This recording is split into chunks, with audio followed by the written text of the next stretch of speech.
So I know we build this as a conversation around big data because you have a lot of things going on that are big data related. I'm going to give you a lot of opportunities to use that expression or just to explain that expression instead.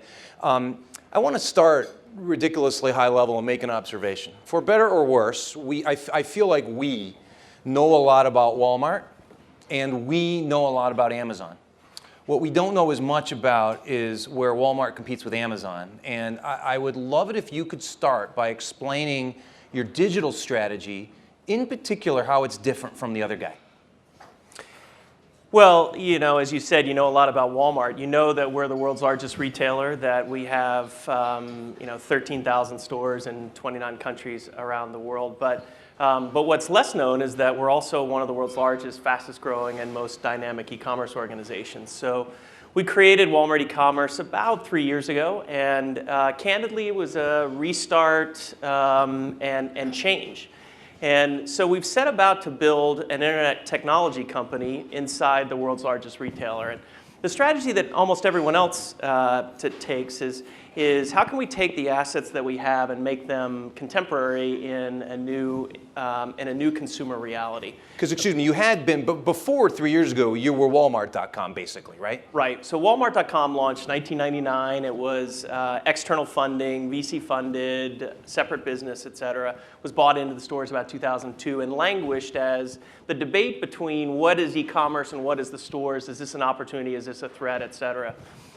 We made the decision as an organization that this was a massive opportunity. We needed to jump on it, and every decision from that point forward was good, except for potentially the hiring of the leader of that organization. And so our strategy at that point, though, has been since then to build best-in-class e-commerce and marry it with the assets of the retail organization, so that we can do what no one else can do for the customer, which is win what we think is the largest opportunity in commerce, Adam, which is the intersection of physical and digital. So let's just talk about the United States for a second. So you've got Walmart.com. We have 4,100 Walmart stores. We have SamsClub.com, and we have over 500 clubs spread around the country. So as we think about a holistic shopping experience, commerce experience for a customer, it's about helping them find what they want, what they need, where, when, and how they want it, and bringing that together in an and way as opposed to an or way. You don't have, yes, it's super convenient to shop on your tablet or your iPhone or your computer desktop. We can make that available to you. You know what? It's super convenient to drive up to a neighborhood market or a supercenter and get everything that you need. So where we think we differentiate going forward is that intersection of physical and digital. And so I like when you say and. So for example, talk about your somewhat unique approach to channel conflict. I'm talking about the channel conflict between physical stores and your operation. So one of the first things that we worked on as we did the relaunch of e-commerce was what we called one customer, one Walmart. That there is only one customer. They view Walmart as one entity. And so if we demonstrate our organizational structure to them, then we've lost. And so it really for us is about how can we capture what that customer wants to do. So I'll tell you my favorite anecdote of the month on that, which is around Black Friday and the Blitz event. We had something we called the 1 hour guarantee. We talked a little bit about this in Aspen. Last year we launched 1 hour guarantee. Simple concept, you go to Black Friday and you stand in line because you want to get that incredibly well-priced item, right? Well, what many of our competitors will do is have about 3 of those in the store, and so the vast majority of people who show up there walk away with nothing. So instead what we said is if you're there for an hour, for the hour that specific item is available, we'll guarantee you'll get it. And you can spend that hour instead of elbowing your fellow patrons. You can spend that hour acquiring that item and doing your Christmas shopping and really kind of getting yourself into the Christmas spirit. Last year worked really well with 3 items, so we're Walmart, so we said if 3 worked well, 21's going to work a whole lot better. So we had 21 items in 1 hour guarantee this year, including a 32-inch television for $98. And so specifically, and by the way, was that the killer? Was that the one that shined ahead of the others? We sold well over 1 million 32-inch televisions in an hour. Really? And so I come into the store, I'm not one of the people who was able to leave that day with it. That's a lot of 32-inch television. That's a lot of television. We figured out it was 800 football fields if you laid them all out. So specifically, how do I get my television? So that's the thing, right? We don't have 1 million, well, it was actually closer to 2 million televisions strewn through our 4,100 items. So what it really was an opportunity to begin your shopping, your Christmas shopping and your holiday shopping experience. So, so we fulfilled that. If it was in the store, you could take it home with you. But if not, you could go to Walmart.com, you could input your receipt order, and you could start a relationship with Walmart.com, and we'd ship that item to your store or to your door. At your kiosk or on my smartphone? Wherever. On you have a terminal smartphone. set up? No. This is on Walmart.com, anywhere from on Walmart.com. So whatever you wanted to go, however you wanted to get there. And so the customer made that, Adam, a truly one Walmart experience, because what we found was exactly what you would predict, right? I don't want to carry that 32-inch television home if I don't have to, so I'm going to go start a relationship with Walmart.com. Thursday, Thanksgiving Day, was the largest traffic day in the history of Walmart.com. It was also the largest mobile event we've ever had at Walmart.com. So over 55% of the traffic was mobile to Walmart.com.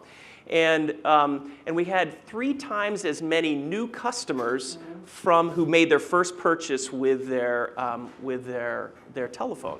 So, and their mobile device. So it truly was it was a customer acquisition event, it was a continuation event, it was a way for the customer to pull all the assets of Walmart for their benefit.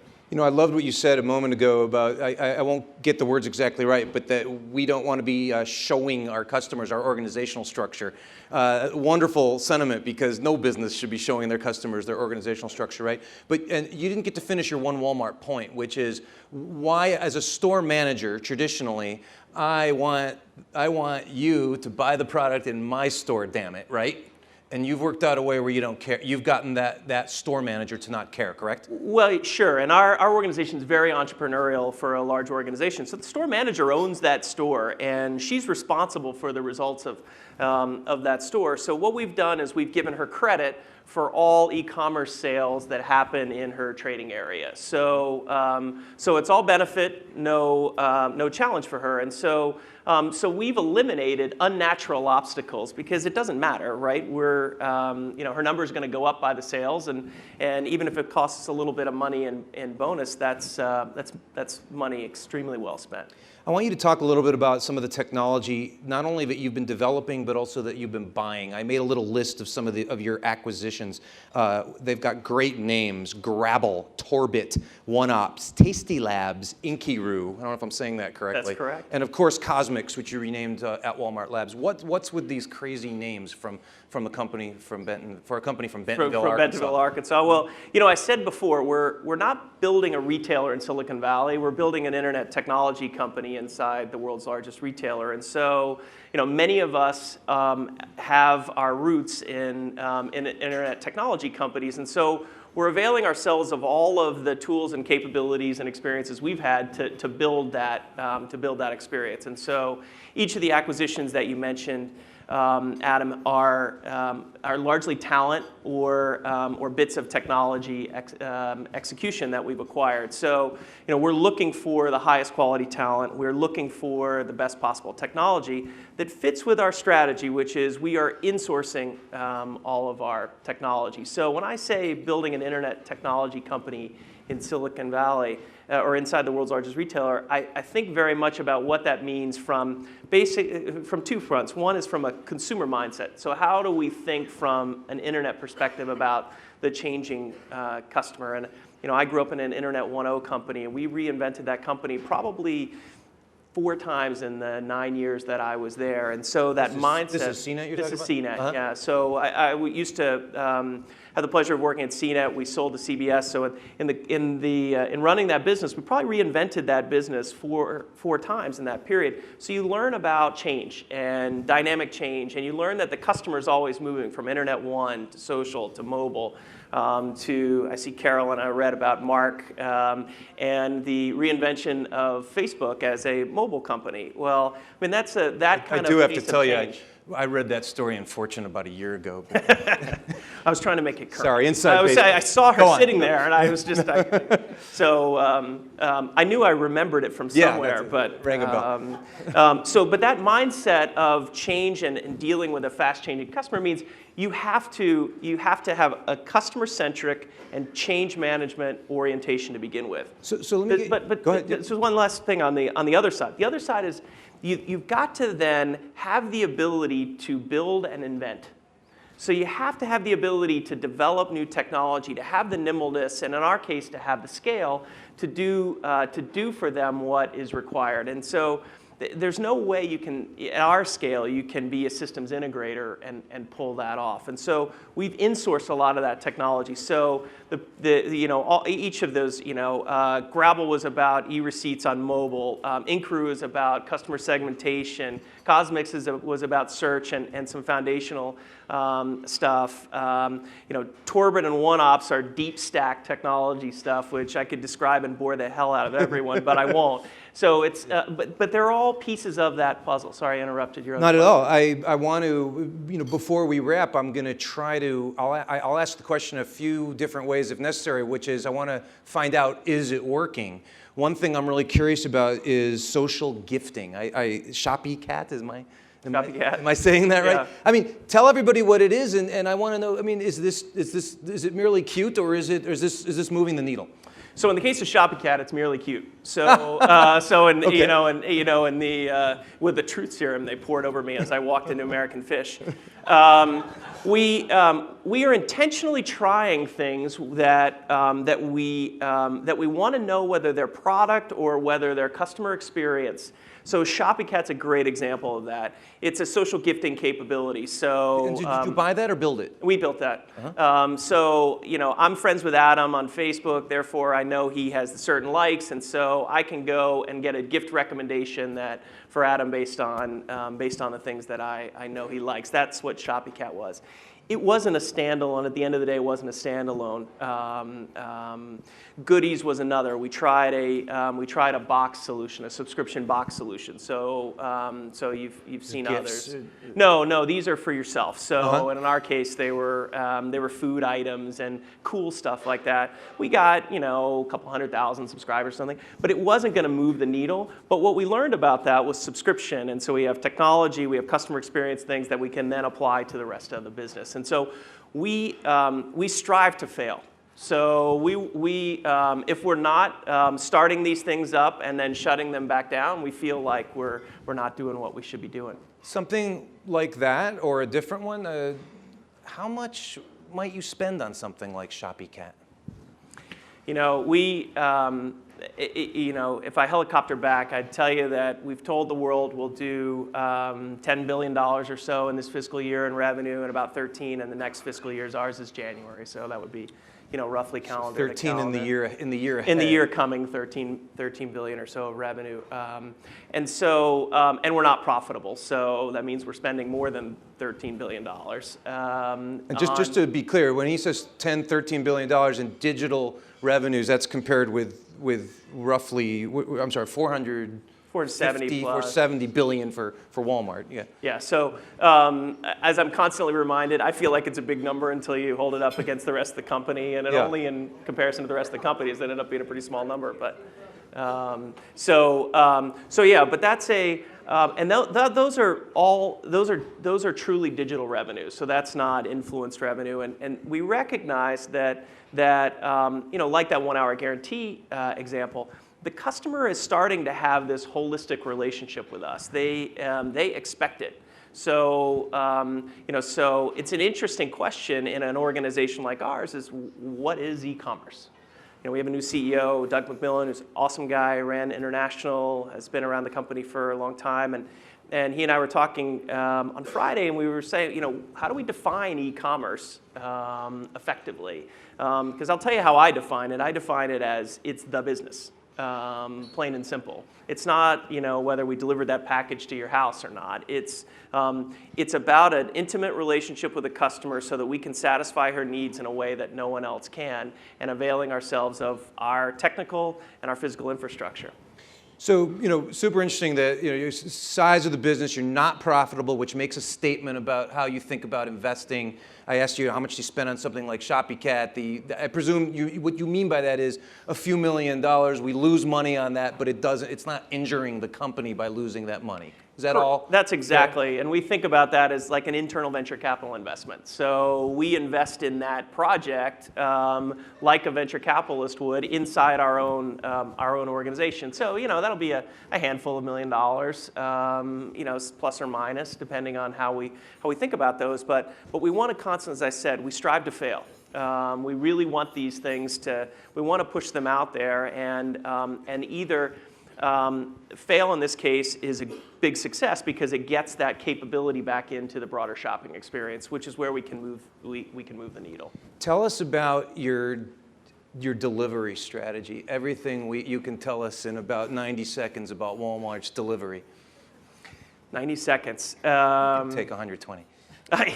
Yeah, I was thinking about making a joke about the drone I got for Christmas, but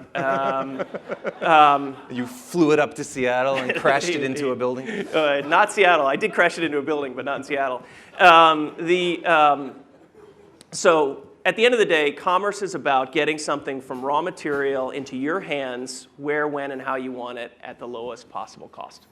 So in our case, we think about in the United States, we think about an organic network of technical, physical, meaning things like warehouses, trucks, and our retail footprint, as this organic nodes of this network. So our store, for example, I think of as a node in that network. It's both a customer interaction point and a physical distribution point. We use them as such.